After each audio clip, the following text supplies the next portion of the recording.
Investors are often confused whenever they need to select between Systematic Withdrawal Plan, that is SWP, or the dividend option, though both options seem to be the same. There are vast differences between them in terms of actual cash flow received. Let us try to debunk some of the myths around these two in order to help you choose better. Myth 1. In dividend, number of units remain the same, but in SWP, payout is from the principal. Let us try to understand this via an illustration. Imagine you have bought 1000 units at Rs 10 each. Assuming 10% return, the value of each unit is Rs 11, and the total value of your investment is now Rs 11,000.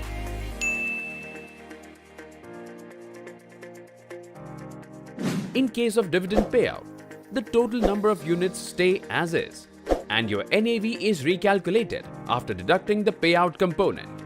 That is, recalculated to Rs 10 in this scenario.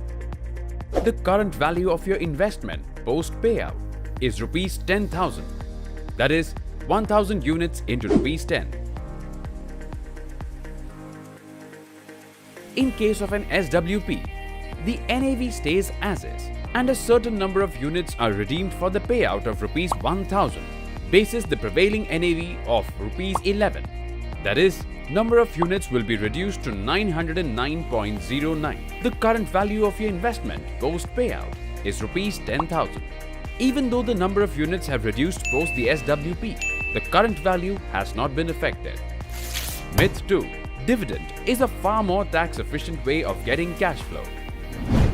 Post the latest budget, DDT has been abolished and dividends would be taxed at the investor tax slab rate and have to pay the same during their tax filing, whereas SWP is considered as a redemption from mutual funds and therefore attracts tax in the form of capital gain and would be taxed at 15% STCG or 10% LTCG. On top of that, dividends are also subject to TDS.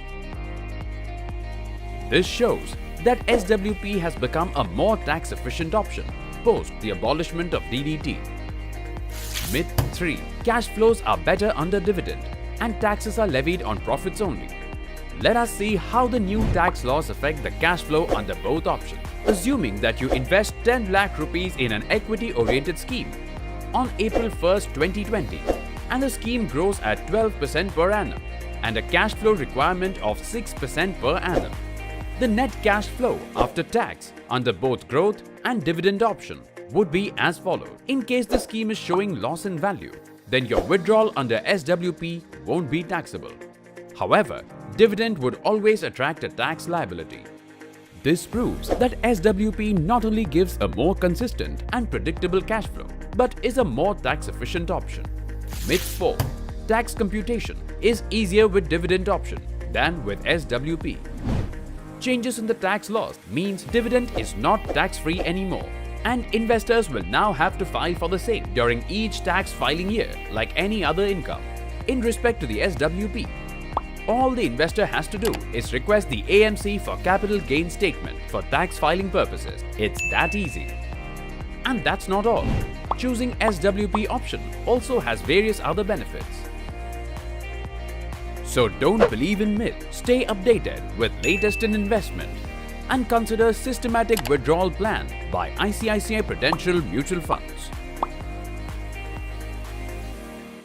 Mutual fund investments are subject to market risks. Read all scheme-related documents carefully.